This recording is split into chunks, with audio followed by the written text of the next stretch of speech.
नमस्कार। Study point 91 में आप सभी का स्वागत है। मैं सीके पांडे आज बिहार के उस प्रमुख मुद्दे पर बात करूंगा जो कि एक बहुत ही गंभीर समस्या बनकर उभर रही है, शिक्षा, बेरोजगारी और बिहार में उद्योग। विश्व समेत भारत में अपने ज्ञान का प्रकाश फैलाने वाला बिहार आज सबसे ज्यादा अंधकार के समय से गुजर रहा है।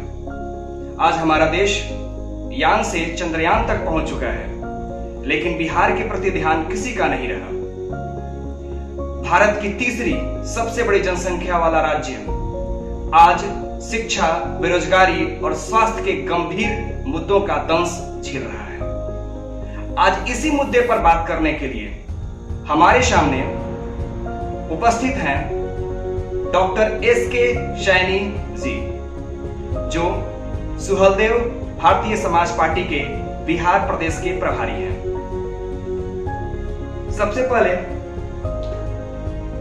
सर, आपका बहुत बहुत आभार कि आपने हमारे चैनल को समय दिया, और हम चाहेंगे कि हमारे जो व्यूअर्स हैं, जो हमारे दर्शक हैं, आप उन्हें अपना एक संक्षिप्त परिचय दें। सबसे पहले तो मैं आप लोगों को भी जय हिंद नमस्कार के साथ डॉक्टर एस.के. सैनी, प्रभारी बिहार प्रदेश, सुहलदेव भारतीय समाज पार्टी।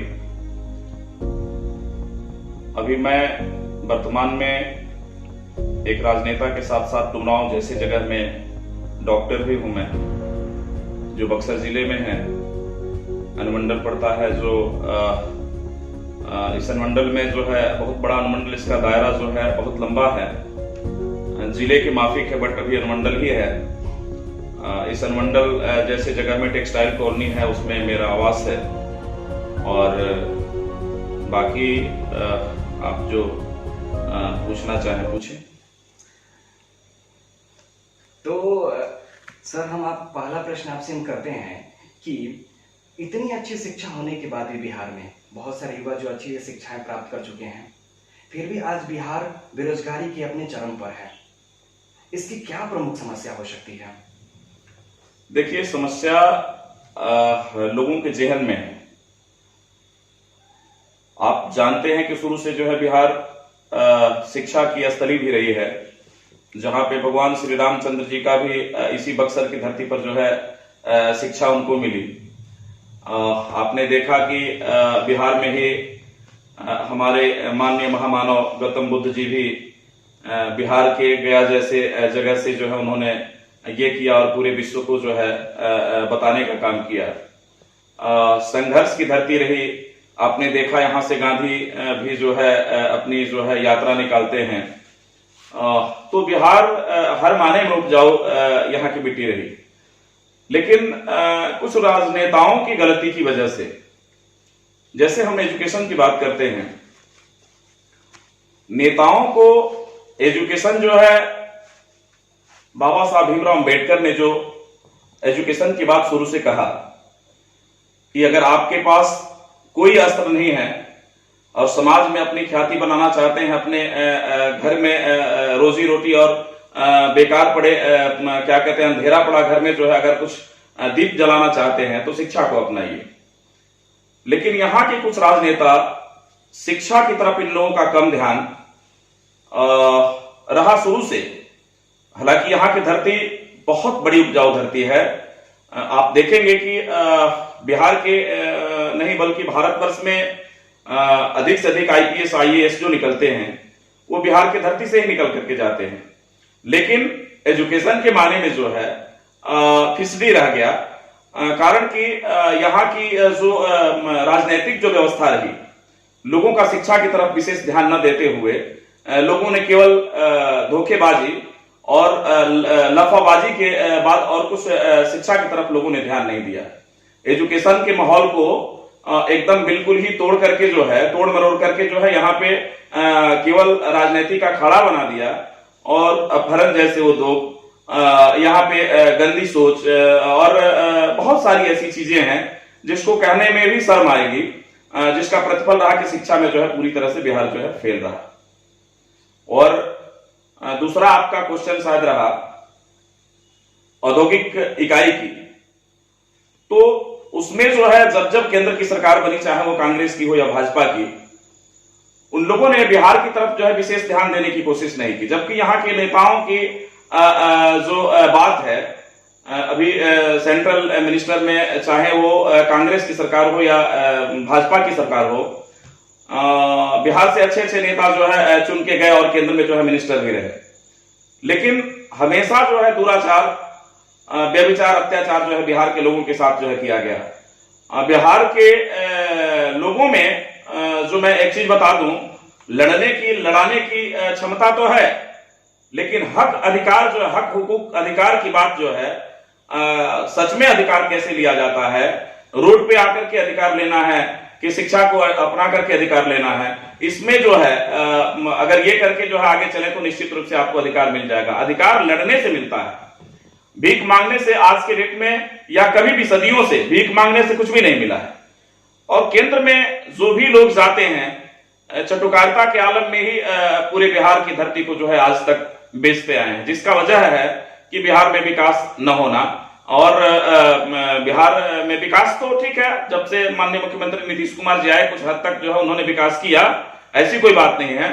एजुकेशन पर एक बार जो है माननीय लालू प्रसाद यादव ने भी ध्यान देने की कोशिश की, लेकिन कुछ मुद्दे ऐसे हैं, एसी एसटी ओबीसी माइनॉरिटीज और यहाँ के जो फॉरवर्ड समाज में भी जो कमजोर तबके के लोग हैं, माननीय लालू प्रसाद जी को मैं बहुत ज्यादा तो नहीं कहूंगा, लेकिन एक चीज है कि कुछ बाबा साहब ने जो सपने दिखाए थे कि एजुकेशन ही सबसे बड़ी चीज है, एजुकेशन अगर अपनाते हैं तो इस दुनिया में हर चीज को प्राप्त कर सकते हैं।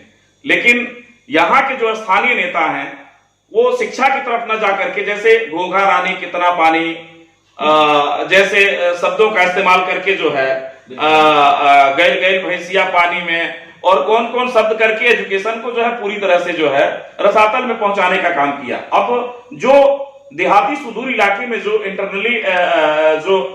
इंटीरियर इलाके में जो बसने वाले लोग हैं, वो लोग चाहते तो है एजुकेशन को प्राप्त करना, लेकिन इसकी जो पॉलिसी है, एजुकेशन विंग को आगे बढ़ाने की जो पॉलिसी रही सरकार की, वो बिल्कुल ही गलत रही और इस पर विशेष तौर पर जो है ध्यान नहीं दिया गया, जिसका कारण रहा कि सरकारी स्कूलों की तरफ से मुंह मोड़ करके जो है और प्राइवेटाइजेशन की तरफ जो है बच्चे, अपने गार्जियंस भी जो है अपने बच्चों को उधर की तरफ लेकर के गए।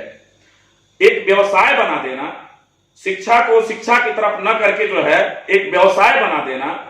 और सरकार में अगर सरकारी तंत्र, हम सरकार के अगर टीचर हैं तो हमें कितना शिक्षा देना है, क्योंकि सरकार हमको किस तरह का पेमेंट करती है। और सरकार का भी, मैं सरकार को भी इस माने में दोषारोपण करूंगा कि एक शिक्षक को कभी आप जो है सर्वेक्षण के काम में लगा देते हैं, एक शिक्षक को जो है क्वारंटाइन सेंटर में लगा देते हैं, एक शिक्षक को आप तरह तरह के जो है काम देते हैं। वो सबसे पहले क्या कहते हैं, खाना बना करके बच्चों को खिलाएगा कि वो शिक्षा देगा।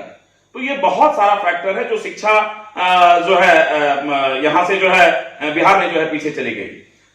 आपने देखा कि यहां से जो बिहार की धरती से अच्छे अच्छे जो एजुकेशन लेने वाले बच्चे हैं, कोटा जैसे राजस्थान में जैसे कोटा है, दिल्ली है, दून है, उन लोगों की जो शिक्षा की व्यवस्था रही, वो इसकी जो उन लोगों की जो पॉलिसी रही वो बहुत अच्छी रही। और क्या कहते हैं, जिसकी वजह से जो है बच्चे जा रहे हैं।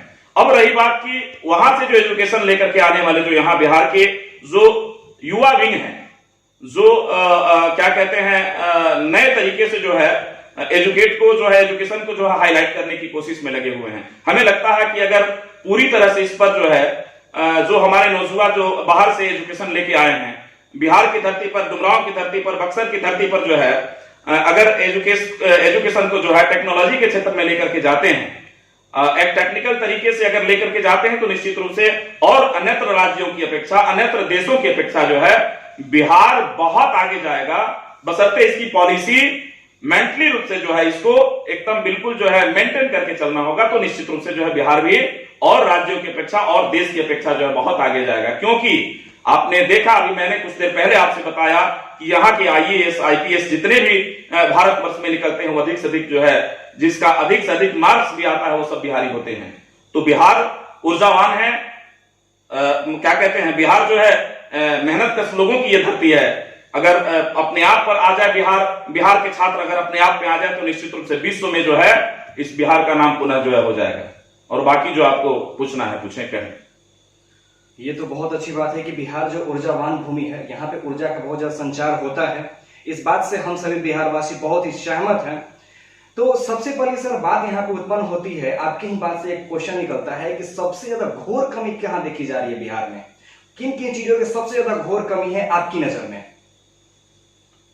देखिए, सबसे पहली बात तो ये है कि यानी कि सर एक बात है कि जो हो रहा है घोर कमी के अर्थ है कि वो विकास, जो बिहार का जो विकास है वो कहाँ अवरुद्ध हो रहा है कि अगर उस घोर कमी को देखिए, सबसे पहली बात ये है कि बिहार सरकार योजनाएं तो चलाती है, बट बिहार सरकार की जो योजना चल रही है उसकी पॉलिसी, हमने कहा कि बिहार सरकार की जो पॉलिसी है वो गड़बड़ है।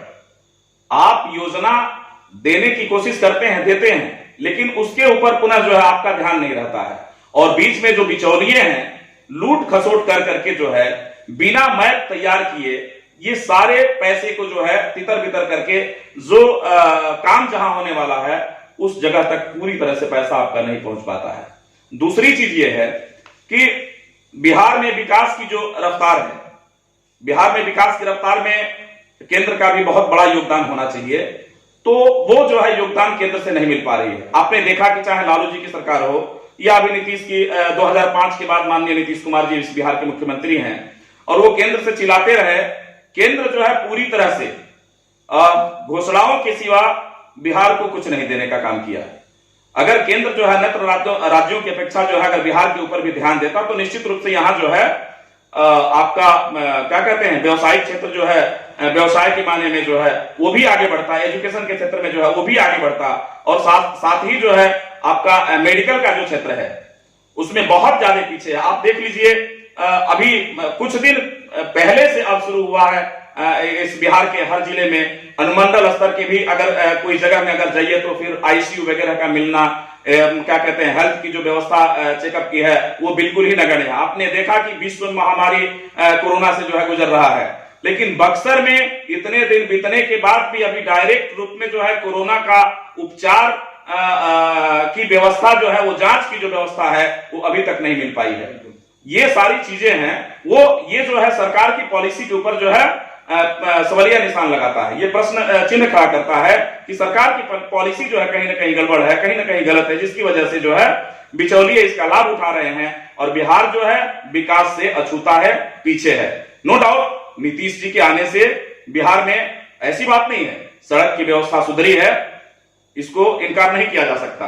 क्या कहते हैं एजुकेशन का भी कुछ हद तक माहौल, लेकिन इन्होंने एजुकेशन के क्षेत्र की जो बात मैं कह रहा हूं, टीचरों को अन्यत्र काम में लगा देने की वजह से जो है बिहार में एजुकेशन जो है पीछे है, जिसको लेकर के माननीय नीतीश कुमार को जो इनके जो सलाहकार हैं, जो इनकी सलाहकार कमेटी है जहां से इनकी पॉलिसी तैयार होती है, उसमें परिवर्तन करना पड़ेगा। अगर उसमें परिवर्तन नहीं करेंगे तो निश्चित रूप से बिहार इसी तरह से जो है पीछे आते जाएगा, और यहां मजबूरी में लोग अपने बच्चों को जो है प्राइवेट स्कूलों में, प्राइवेट एजुकेशन क्षेत्रों में भेजने पर जो है मजबूर होंगे।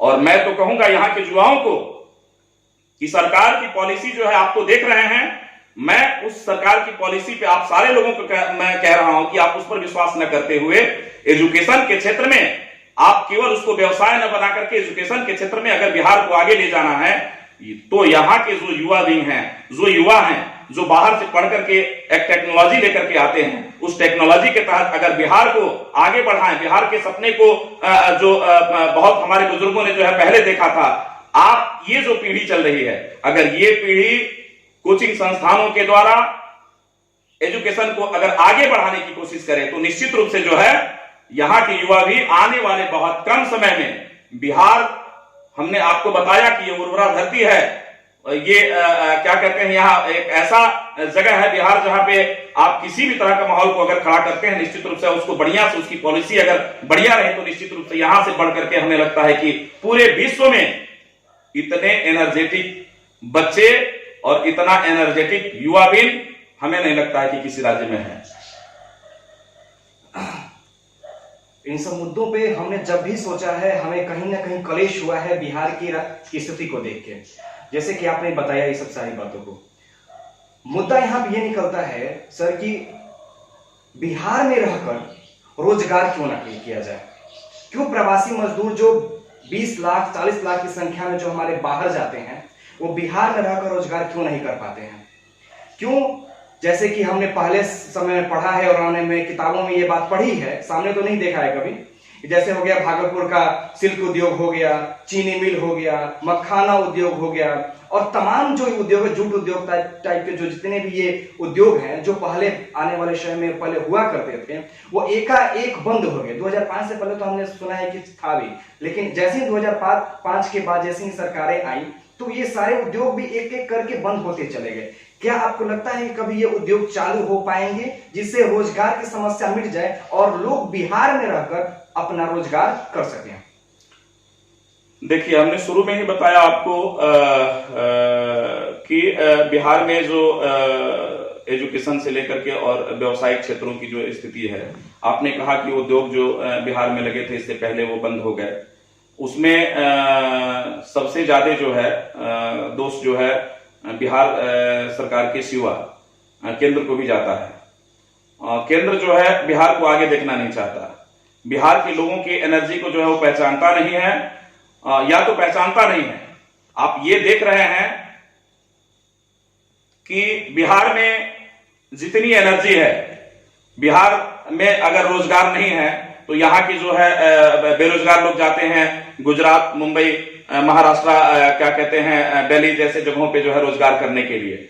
ये जो पॉलिसी की बात मैं कर रहा हूं बार बार आपसे कि बिहार में एजुकेशन के माहौल के साथ साथ जो उद्योग जगत की मैं बात करूं, ये कल कारखाने बंद होने का कारण है कि बिहार में जब भी चाहे वो किसी की भी सरकार बने, केवल लूट घसोट के चक्कर में रहा, लोगों ने पढ़ा और नेताओं के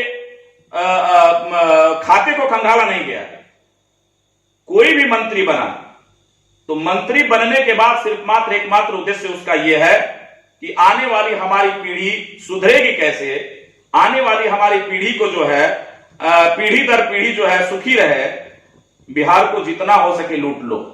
बिल्कुल। और जो मिला उससे अपने आप को जो है हमेशा रोना रोया है, और एकमात्र लोग कहने पर ये मजबूर होते हैं कि केंद्र से योजना हमको जो है नहीं मिली। सही बात है कि केंद्र भी हमारे साथ सौतेलापन व्यवहार कर रहा है, लेकिन अभी आपने देखा कि श्री मोदी ने कहा कि सेल्फ डिपेंडेंट बनना है, आत्मनिर्भर भारत बनाना है। तो कहीं ना कहीं मोदी जी की भी पॉलिसी बहुत गड़बड़ है। इससे पहले भी मैंने बताया था कोरोना को लेकर के जो है, और मीडिया पत्रकार बंधु लोग आए थे, उन लोगों को भी मैंने डिटेल्स बताया था कि इस देश में भी कोरोना के बढ़ने का सबसे बड़ा, इतने बड़े पैमाने पर बढ़ने का सबसे बड़ा कारण मोदी जी हैं, क्योंकि वो मन की बात सिर्फ अपनी करते हैं, दूसरे की मन की बात नहीं सुनते हैं। अगर यहां के बिहार के लोगों को या इस पूरे देश के लोगों की अगर मन की बात सुने मोदी जी, तो निश्चित रूप से भारतवर्ष जो सोने की चिड़िया कहलाता था, निश्चित रूप से उससे भी आगे बन करके दिखेगा। लेकिन पहले के जो नेता थे, आपने देखा कि अपने खर्च में से भी काट कर देश की सेवा में लगाते थे लोग, जो पेमेंट वगैरह मिलता है वो नहीं करते थे। लेकिन आज देश में जो जितना बड़ा मंत्री है उसकी उतनी ही बड़ी व्यवस्था है। जब उतनी बड़ी व्यवस्था है तो फिर ये खर्च जो है ये देश के ऊपर जो है एक बहुत बड़ा बोझ बन के जाता है। आप मीडिया में जो खर्च करते हैं, विदेशों में घूम के जो खर्च करते हैं, आपने अभी कोरोना की बात मैं कहूं, आपको बता दूं अभी कि बड़े दुख के साथ कहना पड़ता है कि आप किसी भी परिस्थिति में अपने देश के लोगों को बताते कुछ नहीं है पहले से, और तानाशाहियत अपना करके धीरे से और लॉकडाउन कर देते हैं।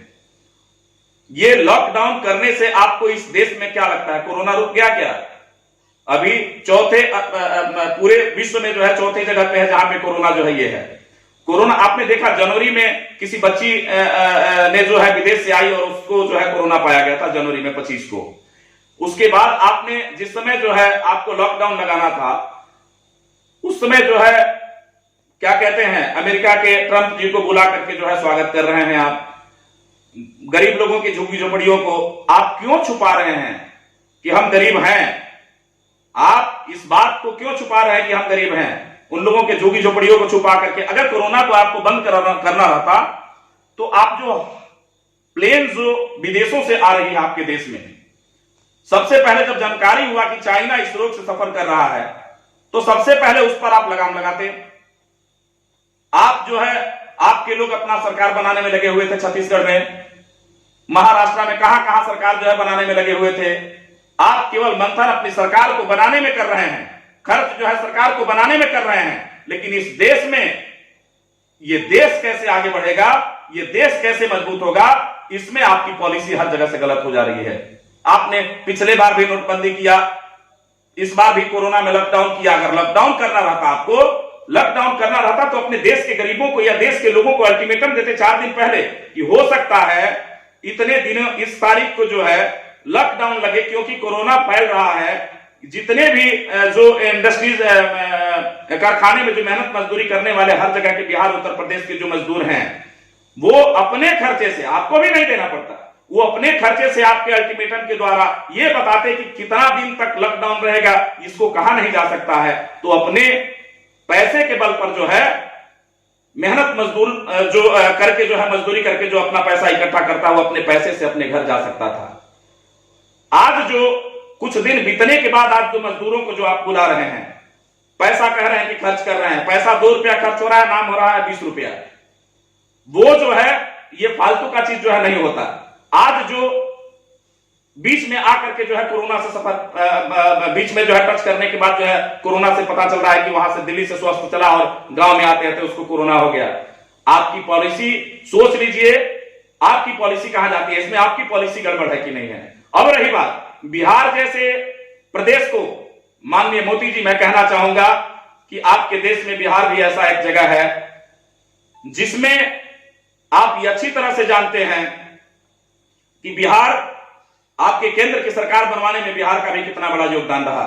आप केवल राजनीति मत कीजिए, बिहार को जो व्यवस्था है, कम से कम बिहार में जो व्यवस्था है, बिहार में विकास के लिए जो है आप उसको कम से कम करने का प्रयास कीजिए। अगर ऐसा करते हैं तो निश्चित रूप से बिहार आपको अपने आंखों के पलकों पर रखेगा, कभी छोड़ेगा नहीं। लेकिन आज जो कोरोना से सफर करके जो मेहनत मजदूर जो आ रहे हैं, बीच रास्ते में जो है दम तोड़ दे रहे हैं, आपके पास पूरे देश में वेंटिलेटर्स की व्यवस्था नहीं है, लोग जो है बेमौत जो है क्या करते समय जो है काल की गाल में समा जा रहे हैं। ये बहुत सारी चीजें हैं, आपकी पॉलिसी गड़बड़ है। मोदी जी, इस बात को समझने का आप प्रयास करें, आपकी पॉलिसी बहुत गड़बड़ है। जिस दिन आपकी पॉलिसी सुधर जाएगी, देश सुधर जाएगा और देश विश्व के पटल पर निश्चित रूप से जो है विश्व गुरु कहलाएगा। ये मैं आपसे कह रहा हूं मोदी जी, इस बात को सोचने की एक नए तरीके से तरकीब निकालने का प्रयास करें।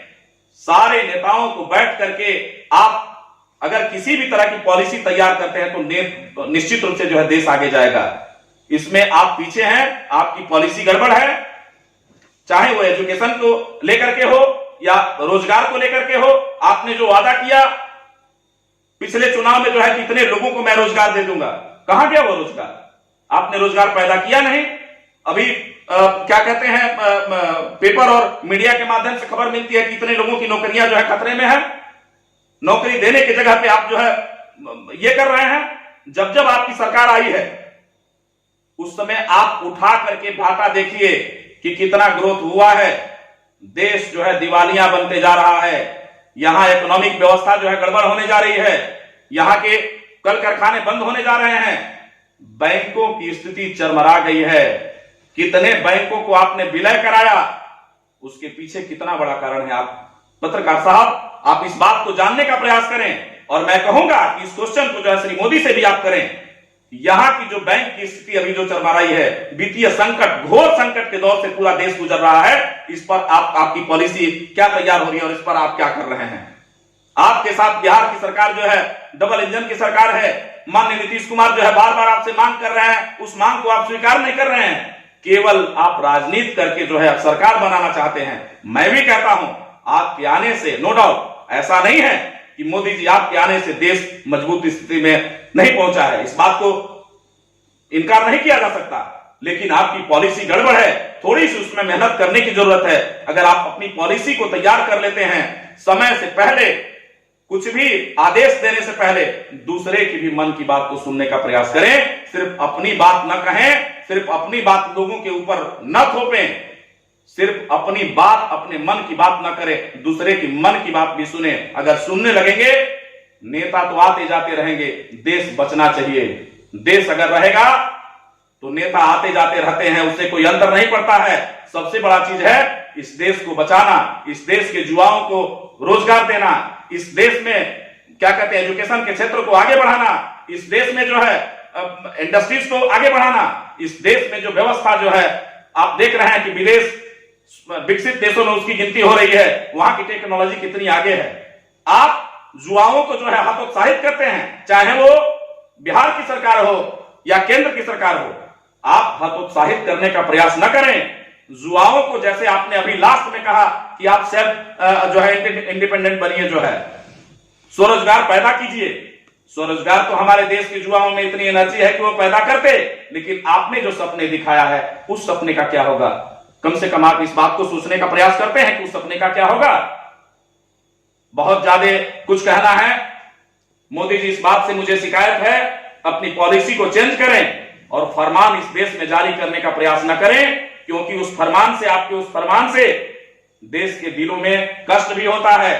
मैं मानता हूं आपकी जो व्यवस्था है, आप जो निर्णय लेते हैं, मजबूत निर्णय लेते हैं, इसमें कोई शक नहीं, लेकिन उस निर्णय को लेने में व्यवस्थाएं क्या बिगड़ती है, क्या बनती है, कम से कम आप इस बात को जो है जरूर सोचें। और यहाँ के जो एनर्जेटिक हमारे युवा हैं, इस पूरे देश के, स्पेशली तौर पे बिहार के, उन लोगों को, उद्योग को आगे बढ़ाने में, चाहे वो एजुकेशन का क्षेत्र हो, किसी भी तरह का अगर पॉइंट खोलता है, किसी भी तरह का एजुकेशन का क्षेत्र अगर ये करता है, तो उसमें कम से कम आपको जो है इकोनॉमिकल मदद करने की जरूरत है। अगर इस देश में जो बेरोजगार युवा हैं, अगर उनको आप इकोनॉमिकल मदद करते हैं, तो निश्चित रूप से एजुकेशन आपका जो है आसमान छुएगा और कोई भी लड़का यहां से बेरोजगार नहीं जाएगा, क्योंकि वो स्वयं सेल्फ डिपेंड होकर के जो है अपना रोजगार पैदा करेगा। लेकिन आप एनर्जी तो दें, आप उसको सहायता तो करें, हेल्प तो करें, इकोनॉमिकल मदद तो करें कम से कम।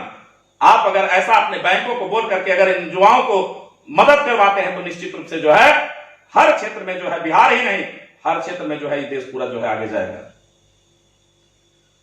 इतनी लंबी बातचीत हमें एक सीख तो हमें देती है कि जहां पर सरकार गलत है, वहीं अपनी सरकार अपनी पॉलिसी को लेकर बहुत ही ज्यादा बदनाम हो रही है।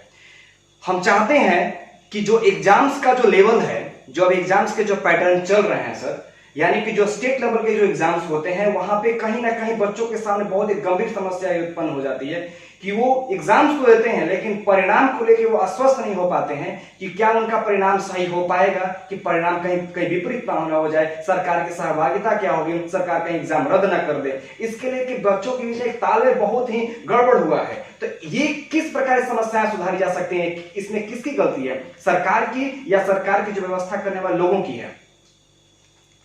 इसमें गलती जो है सरकार ने जो व्यवस्था करने वाले लोगों की है, क्योंकि जुआ तो कभी भी, आपने देहात में कहावत है कि बुखाइल बंगाली भात भात, लोग कहते हैं बेरोजगार जुआ जो है नौकरी की तलाश में, चाहे वो पियून की भी नौकरी है, वो उसमें आप इतनी, इस देश में इतनी बेरोजगारी है, इतनी बेरोजगारी है। शिक्षा के बाद ऐसा नहीं है कि हमारे देश में शिक्षा की कमी है, हो जाती है उसके बाद। और आप जो है जो शिक्षा के बाद जो बच्चा इतना मेहनत करके जो परीक्षा देता है, उस परीक्षाओं को जो है उसका रिजल्ट आपको जो है मनोबल को जो है तोड़ देता है, उस को जो है आप कैंसिल कर देते हैं।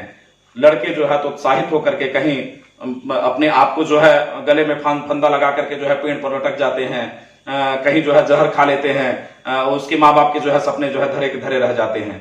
इसमें कम से कम आपको ध्यान देना चाहिए। आप एक बार जो संकल्प लेते हैं कि इतने युवाओं को रोजगार देना है, तो उसको आप कैंसिल क्यों करते हैं?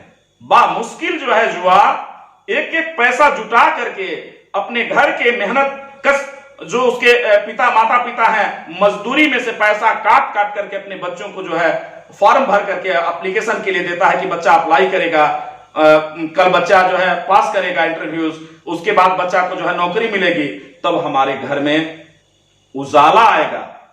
मैं कहता हूं, आज से कुछ दिन पहले माननीय रामविलास पासवान ने भी बोला था, आज केंद्र में बैठे हुए लोग हैं, उन्होंने कहा था कि मैं उस घर में दिया जलाने चला हूं जिस घर में सदियों से अंधेरा है। मैं पूछना चाहता हूं माननीय श्री रामविलास पासवान जी से, वो मेरे साथी भी रहे हैं, मेरे मित्र भी रहे हैं, मैं उनका राष्ट्रीय महासचिव भी कभी रहा हूं। आपने कभी सरकार से पूछा है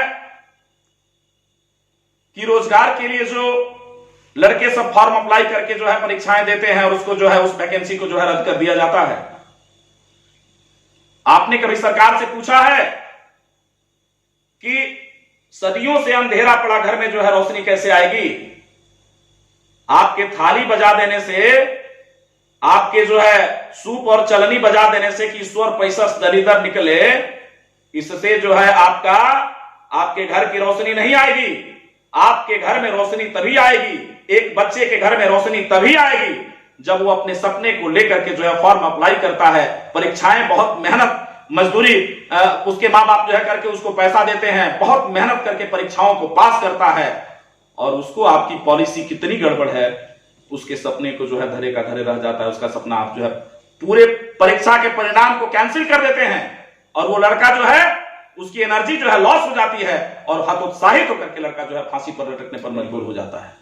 ऐसा नहीं होना चाहिए, चाहे वो केंद्र हो या राज्य की सरकार हो। आप जो फैसला लेते हैं कि मुझे इतने लोगों को बेरोजगार नौकरी देनी है, रोजगार देना है, तो कम से कम जो है उस पॉलिसी को मजबूत बनाइए। अगर उस पॉलिसी में थोड़ी सी भी कमजोरी दिखाइएगा तो इस देश में नौजुवान जो इस देश की बागडोर उसके हाथ में है, आज आप हैं कल उसके हाथ में जाएगा। इस देश का नौजवान है, इस देश का नौनिहाल नौजवान जो है हो रहा है, ये देश का भविष्य है। उसके मनोबल को आप कैंसिल करके जो है वैकेंसी को कैंसिल करके उसके मनोबल को तोड़ते हैं। वो क्या करेगा? अपराध की दुनिया में जाएगा, क्या कहते हैं, गलत गलत चीजों को जो है अपनाने का प्रयास करेगा। लड़का जो है फेल हो जाता है, लड़का जो है उसको क्या कहते हैं आपकी वैकेंसी कैंसिल हो जाती है, लड़का जो है अल्कोहल लेने लगता है, नशे की लत में आ जाता है, वो अपने अंधकार में भविष्य को देख करके वो घबरा जाता है। इसलिए मैं कहूंगा सरकार से, चाहे वो केंद्र की सरकार हो या राज्य की सरकार हो, आप जो फैसला लेते हैं कि मुझे नौकरी देना है, मैं जो एजुकेशन के लिए आपने जो फॉर्म निकाला है, वैकेंसी निकाली है, उस वैकेंसी को रद्द अगर करते हैं तो उससे हजारों नहीं, लाखों नहीं, करोड़ों बच्चों का मनोबल टूटता है, भविष्य जो है अंधकार में जाता है। इसलिए ऐसा मत करें। ये तो पूरी तरह सच है कि बच्चों का भविष्य कहीं ना कहीं अंधेरे में सरकार अपने फायदे को लेकर कर रही है। चलते चलते मैं सर से उनके विचार को रखना चाहूंगा कि ये जो भी अपना मैसेज तमाम बिहारवासियों को देना चाहें वो उसको प्रस्तुत करें, क्योंकि एक छोटा सा मैसेज आप तमाम लोगों का जीवन बदल सकता है। क्योंकि एक संदेश हर कोई देता है, तो जब भी संदेश हमारे बुजुर्ग और हमारे बड़े देते हैं तो हम जितने भी नवयुवक हैं उनका ये फर्ज बनता है कि उस संदेश को सुने और संदेश को क्या करें, अनुसरण करें। तो हम चाहेंगे सर से कि अपना एक छोटा सा मैसेज हमें दें। मैं इस देश के युवाओं से कहना चाहूंगा कि हतोत्साहित कभी ना हो, प्रयासरत रहें। आपने देखा कि मोहम्मद गजनवी ने 17 बार जो है एक चींटी को देख करके जो है क्या कहते हैं लड़ाई ठान करके जो है और 17वीं बार जो है 18वीं बार जो है वो जीत हासिल कर लिया। इसलिए मैं इस देश के युवाओं से कहना चाहूंगा कि आप हतोत्साहित न हो, क्योंकि आप इस देश के भविष्य हैं। आपके हतोत्साहित होने से इस देश का भविष्य जो है धर्म में पड़ जाएगा। आप जहां कहीं भी हों, जहां से भी हों, आप जो है अपने आप को कमजोर महसूस न करें, क्योंकि जिस दिन आप कमजोर पड़ जाएंगे इस देश की बागडोर और ये देश कमजोर पड़ जाएगा। मैं चाहूंगा अपने इस देश के युवाओं से, नौजवानों से जो बेरोजगार हैं, कि कम से कम अपनी इच्छाओं को, अपनी इच्छा शक्ति को आगे बढ़ाते हुए अपने लक्ष्य को हमेशा अपने आंखों के, अपने पलकों के सामने रखो। एक न एक दिन सरकार रोजगार देती है कि नहीं देती है, वैकेंसी कैंसिल करती है, उससे कोई मतलब नहीं है। आप अपने दम पर जो है नौकरी ले लोगे, ये मैं वादा करता हूं। जिस दिन आप मेहनत कश जबरदस्त जो है अपने क्या कहते हैं मकसद को अपने सामने रखोगे, निश्चित रूप से जो है कभी फेल्योर नहीं होंगे।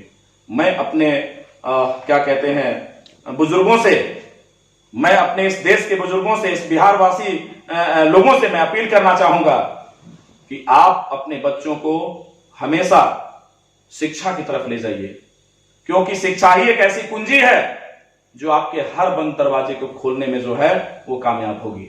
और मैं अपने गार्जियंस लोगों को मैं जरूर कहना चाहूंगा इस बात को कि बच्चा चाहे जितना भी पढ़ने की कोशिश करे, एजुकेशन की तरफ जाए, आप जो है अपने जो आपकी जो व्यवस्था है उसमें से थोड़ी सी कमी कर देंगे तो निश्चित रूप से आपका बच्चा इस देश के भविष्य को संवारने में जो है कामयाब होगा।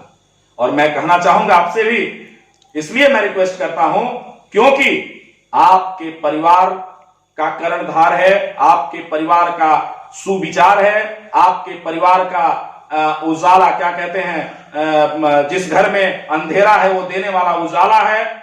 इसलिए मैं कहना चाहूंगा अपने बुजुर्गों से कि सबसे पहले अगर कुछ देना चाहते हैं अपने बच्चों को तो एजुकेशन दीजिए, पैसा मत दीजिए, पैसा एजुकेशन के लिए दीजिए।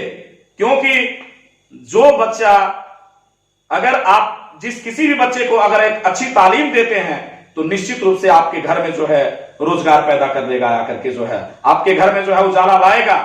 अगर उसको उसके हाथ में जो है बेकार का पैसा देते हैं तो वो उसका जो है ना गलत और दुरुपयोग करेगा। इसलिए मैं कहूंगा अपने बुजुर्ग गार्जियन लोगों से भी मैं कहूंगा कि आप अपने बच्चों को अच्छी तालीम दीजिए। तालीम कहने का मतलब मेरा यह है, शिक्षा दीजिए, शिक्षा दीजिएगा तो रोजगार वो खुद पैदा करेगा। धन्यवाद। अब चलते चलते मैंने आज एसके सैनी सर से यही सीखा कि कर्मवीर कभी भी अपने आप को दोष नहीं देता, ना कभी वो कभी भी किसी परिस्थिति को दोष देता है। और डॉक्टर भीमराव अंबेडकर ने यह बात कही है कि अगर देश का युवा नवयुवक संघर्षशील और आत्मविश्वास से जुड़ा हुआ है तो वो देश हमेशा प्रगति की राह पर आगे बढ़ता ही रहेगा। इसी के साथ मैं अपना यह इंटरव्यू सेशन समाप्त करता हूं। जय हिंद, जय भारत।